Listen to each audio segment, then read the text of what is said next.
June 1998. The construction team at Hattai's Desert, located in West Usea, finished building the complex of the Defender of Usea, Stonehenge. Stonehenge, a vast anti-air railgun network, was created to intercept and destroy the oncoming fragments from Ulysses.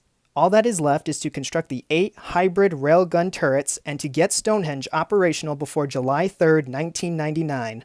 This task will be easy to achieve.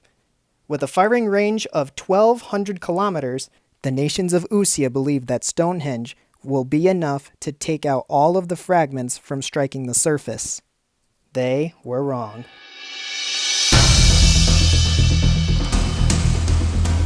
I think this calls for a little history lesson.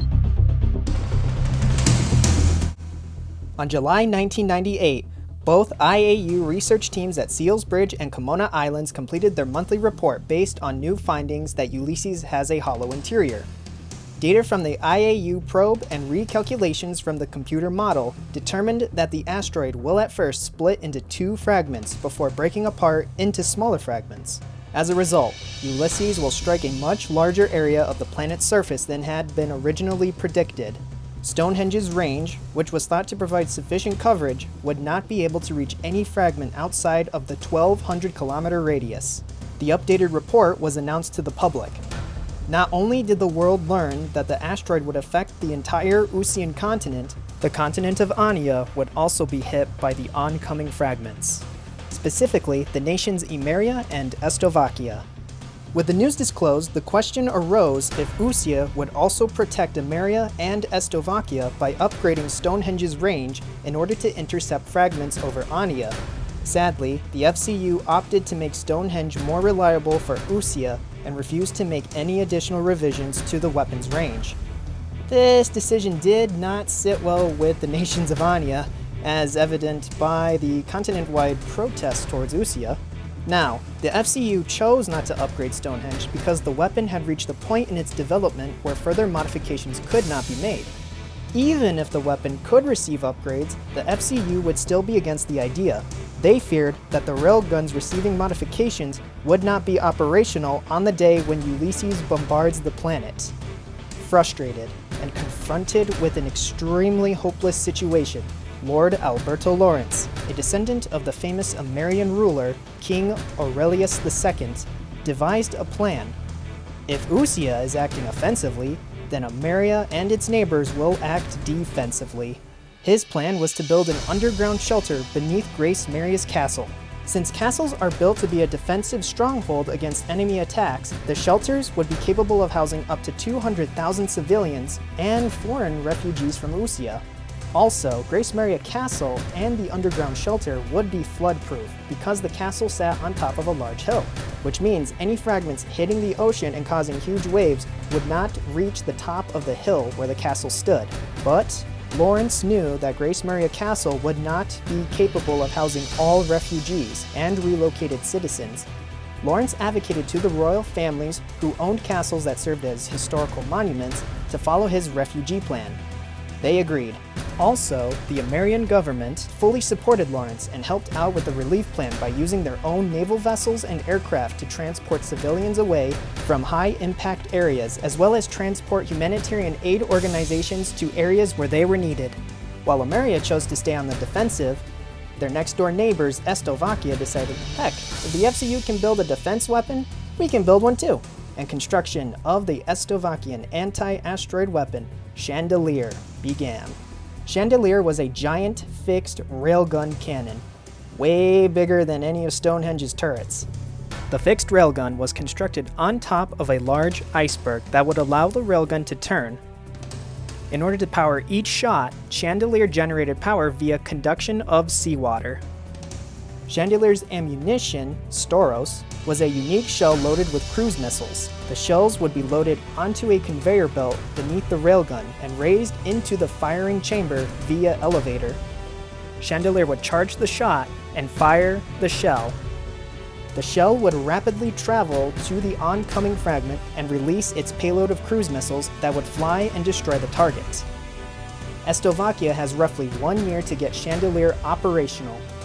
Back on Usea, the UTO announced its intentions to shelter any refugees after the Planetfall. While Stonehenge was nearing completion, Usea and Anya made final preparations before the day arrived.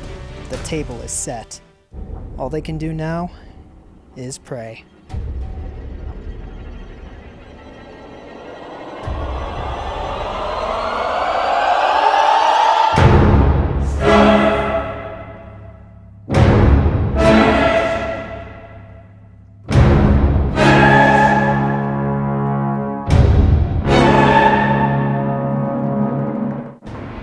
At 3:30 p.m., Usea Eastern Standard Time, Ulysses passed through Earth's Roche limit and broke apart into two large fragments as predicted. One is headed towards Anya, the other straight for Usea.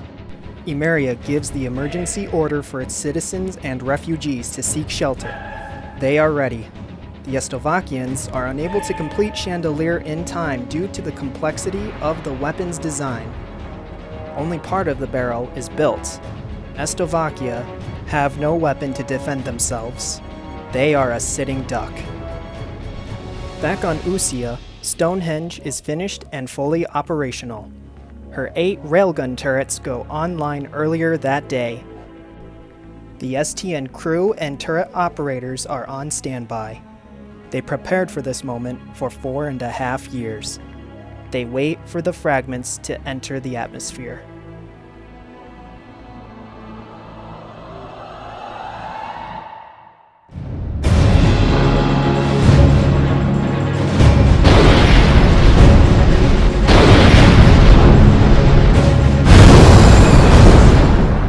On July 8th, the Ulysses fragments began to hit the planet. Stonehenge responded with a volley of anti-asteroid rounds. For the next 2 weeks, the 8,192 supercomputers would work non-stop calculating the fragment's destined point of impact. Fragments within range headed towards metropolitan areas were given higher priority over fragments hitting unpopulated areas. If Stonehenge's operators wish to keep casualties to a minimum, they need to make every shot count. The synthesized control network has identified a fragment headed straight for a populated area. The coordinates are uploaded to one of Stonehenge's railguns. It receives the data and takes aim. The barrel is in position. The countdown begins. An explosion shakes the complex. The railgun that was about to fire goes offline. What caused the explosion? The crew quickly learned that Stonehenge was hit by an asteroid fragment. Although the railgun received no damage, the meteor obliterated the railgun's main power supply. Without power, the railgun cannot fire its ammunition. Stonehenge's crew immediately fight the fire and prevent it from spreading. Stonehenge has only 7 operational railguns left. One less railgun means more fragments are able to slip past Stonehenge and strike the planet's surface. And one of those fragments that was supposed to be taken out is headed for Erusean's capital, Farbanti.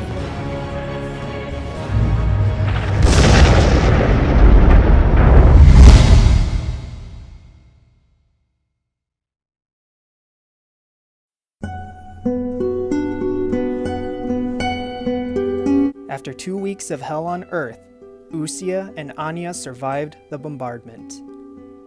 Emeria's capital, Grace Maria, was unharmed throughout the event. However, their trade routes and economy collapsed due to the fragments hitting some ports and cities in the western areas. Despite the setback, Ameria sustained very few casualties due to their defensive plan and was able to recover quickly. Estovakia was devastated. Their economy was in shambles. Their capital city was damaged beyond repair and soon lost its status as the nation's capital. Chaos would ensue. Ameria noticed Estovakia's situation and launched the Amerian Estovakian reconstruction effort. The ensuing lack of government control within Estovakia resulted in armed factions taking control of various regions across the country. On Usea, Stonehenge was able to mitigate the destruction.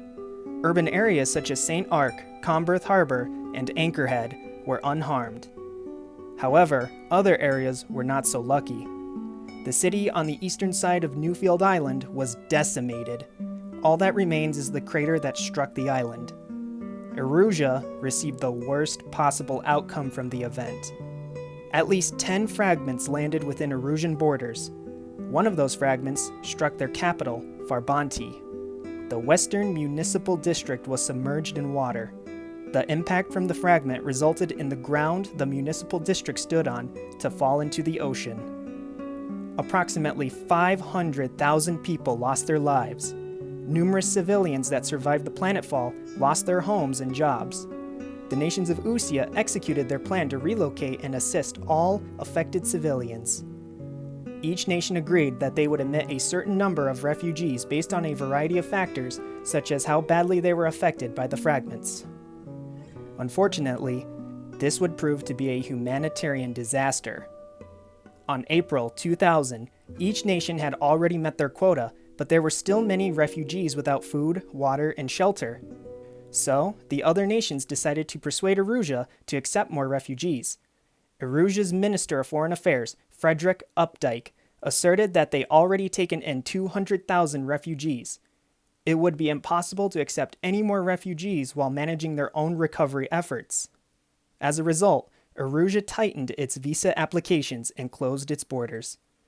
600,000 foreign refugees seeking sanctuary within Erusean gathered at the border. Erusean called for non-governmental organizations to relocate the refugees. Sadly, this request was ignored, and many people died or fell ill due to the makeshift camp's poor conditions. Even other Usean nations ignored the request to admit more refugees. Instead, they responded with an ultimatum. If Erusean continues to keep their borders closed, they would boycott all Erusean exports. Remaining vigilant, Erusean continues to keep their borders closed. The other countries began the boycott.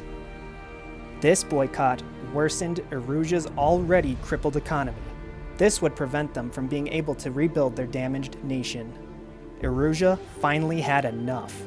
If they were going to recover from the aftermath of Ulysses, they would have to take matters into their own hands. On the summer of 2003, Stonehenge was busy scanning the skies of Usea, making sure that any remaining fragments in Earth's orbit were destroyed before striking the surface. The UTO personnel operating the 7 railguns were unaware of the Erusean military gathering behind the rocky hills of Hatties. Erusean was going to launch a surprise invasion, and their first target is to take over the defender of the continent. Another war was about to begin.